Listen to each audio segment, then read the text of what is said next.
Welcome to the Real Estate Real Success Spotlight Series. I'm happy to introduce today Corina Baldwin, a sales representative at Century 21 Seller's Choice in St. John's, Newfoundland. With over 10 years' experience at Century 21, Corina has developed her own systems in conjunction with the C21 tools to build a thriving career. Focusing primarily on repeat and referral business, she's a huge advocate of being who she is in order to achieve business success. We hope you enjoy her advice. So, Corina, how long have you been in real estate and why did you get into the industry?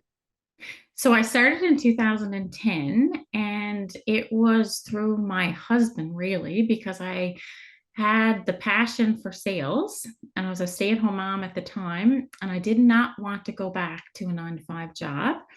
I wanted to be able to do something of my own, even though we have, like, myself and my husband, we have the Dale Carnegie franchise here for Newfoundland Labrador.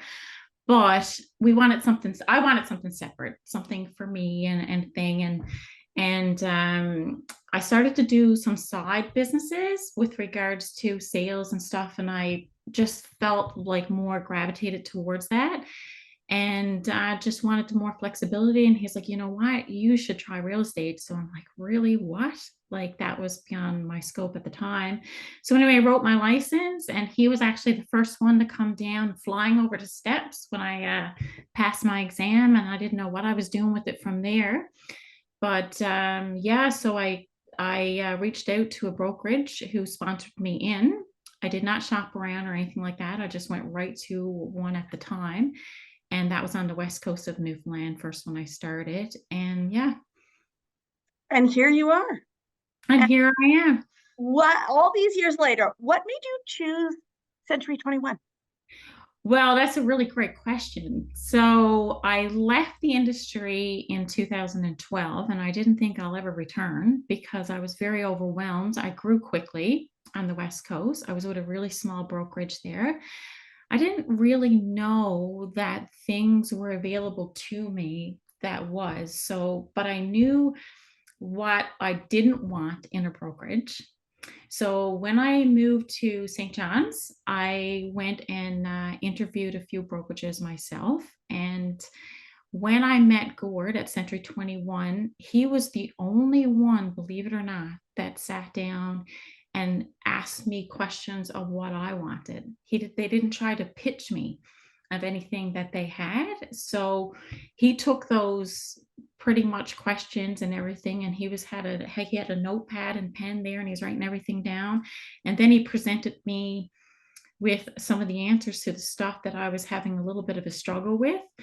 And when I left, I never told him that I was going to go with Century 21. Actually, I kind of left and I thought about it. I went to another brokerage. And of course, they were all about the splits and stuff like that. And that was not what was important to me. And I called Gord up. I didn't give him the weekend to think about it or anything. I was like, hey, you had me at hello. And But all went down been from there there. ever since. And I've been there ever since. Yes. So when we asked Gord, when he wrote us, this is what he said. Karina's been with C21 for 10 plus years. She has remarkable communication skills, exuding an empathy, understanding, and delivering on expectations of those she serves. Oh, He's so nice. He's always so nice. Do you yeah. see those characteristics in yourself? Yes, I do, but it took me a little bit to recognize those. My husband tells me all the time, but I guess sometimes other people see things in you that takes you a while to see those qualities in yourself. There's a few mistakes that I made that I feel that was very pivotal to my career. When I first started with Century 21, I became so overwhelmed with all the training and everything that Century 21 offered because I didn't really have that. So I then kind of followed suit and tried to be like everyone and took all the training and tried to adopt everything because I was so into it and became very structured. And when I became structured, I lost myself.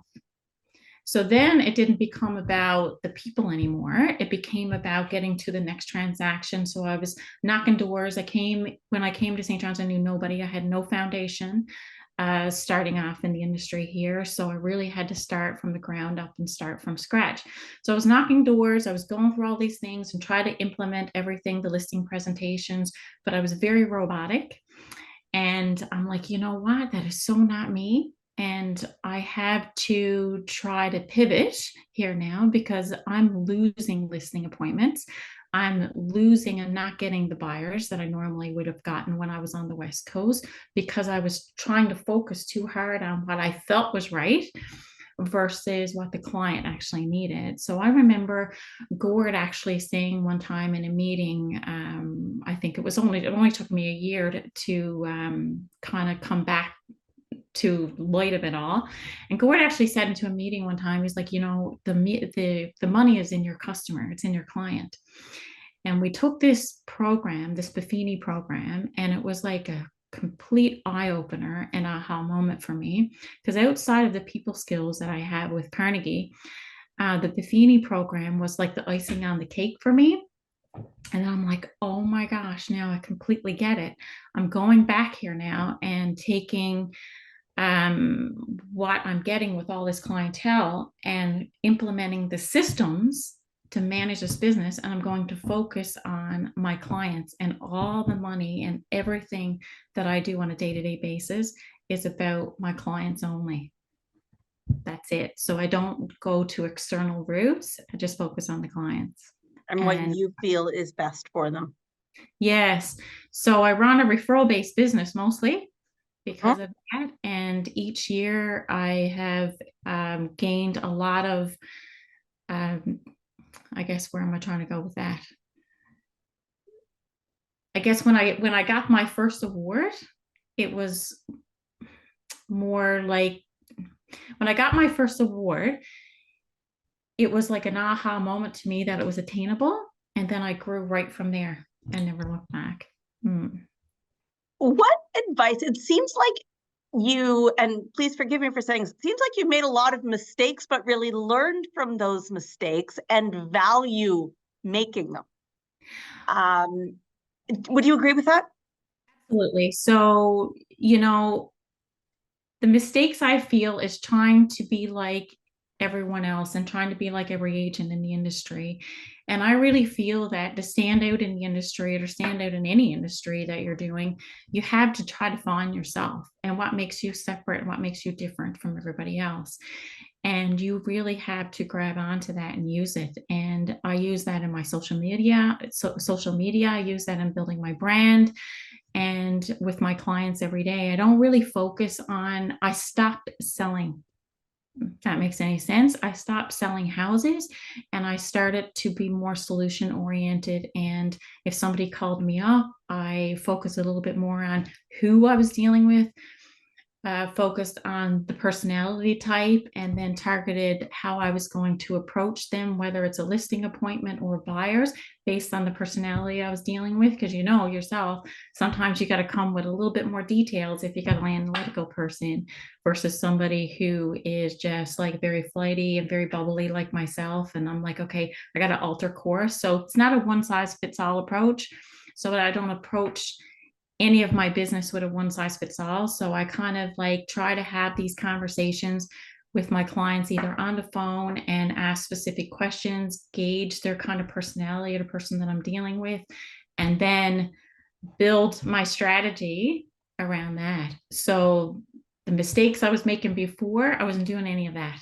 I was just going with what I thought I had to do versus with my gut feeling and just listening to the individual and then building my background around there. So how would you tell a new agent to find their niche like you have? It's great that you asked that question because I have a lot of new agents that had met me for coffee and kind of asked that same question.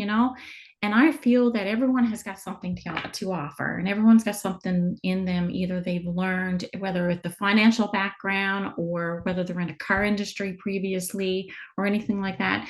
So they have just to find ways that you connect with people, because without the people skills, I mean, it's going to be really hard to gain that connection. So first you have to get somebody to like you and trust you. They like you and trust you, and they let you in. then you got the client for life. Great advice. Mm. Do you do any marketing to build your business, or are you solely referral based at this point? Oh, I do a lot of marketing. I put a lot of effort in marketing. I have a marketing team hired here, and they advise me a lot behind the scenes. And sometimes, I have great ideas, and then they're like, sometimes, Karina, maybe we should, alter this way. So I really feel that your presence online is huge because, as you know, like if somebody was to refer you or refer me, first thing they're going to do is Google you and like, okay, well, who is this person? So I want to be able to put forward out there. If you look at any of my social media channels, you will see a little bit of a personal brand touch there that I took time to build over the years. Wonderful. What tools do you find most useful, whether it's social media tools or marketing tools? What programs do you find yourself going back to over and over again? Social media mostly. Facebook, TikTok has become a thing for me. You'd going with the creativity, the video approach of it all. Definitely Facebook and Instagram. And Yep. Do you still follow Buffini stuff? yes, I still do follow Buffini stuff, but I really just basically stick to the basics of Buffini. And I'm a big Popeye person. I've been doing Popeyes for 9 years now. And, I do them at least twice a year. I used to do four a year, but of course, when you get really busy and it's really hard to fit that in. So I do two a year and want to make sure that's 100% important. No matter how busy I get, that's what built my business, and I have to keep that going. And I also do the personal notes and the birthdays and stuff like that. Yeah. Great. I'm just looking here. You're a major advocate of video and technology. Is it the TikTok you were talking about that you are delivering the educational content on? Yes, it's a little bit of TikTok. Instagram has I've only been a few years on that one, right? But TikTok took off really quick for me there, and I add in the educational, but I also try to add in some comical things and try to showcase my little personality there. And I recently started an episode of cooking. So it's not just making it about real estate. It's like, okay, well, I got them onto my channel or I got them onto my social media platform. So once they buy a house, I mean, why are they going to stick looking at you? You know what I mean? So it's kind of like, what else can I put out there to add a little bit of value to my current community and my current clients, or grab more people in that showcases a little bit of me that's not just about your houses or your video, your educational content. I love that idea. And it sounds like it's your personality as well, just in a different Yeah, light. yeah. Wonderful. Is there anything else you wanted to add? Well, there's something I've been noticing in the industry because we have a high turnover rate with agents, basically. And I do feel that there's a pattern of behavior where people go after the silver, trying to find that silver bullet. And they leave brokerages and they pop around and they go around thinking that the next brokerage is going to fix whatever issue that they have going on. But over the years, if I can pass off one thing, the silver bullet is actually inside of you, and you have access to whatever you want, whether it's within the brokerage, online, you can get whatever tools you need. But 80% of that comes down to your people skills and how you become successful in the real estate industry. Wonderful. That's really good advice. And I think you phrased it so beautifully that sometimes Oh, that's for people to hear, but you did it very, very well. Thank you so much, Corina. I really appreciate your time.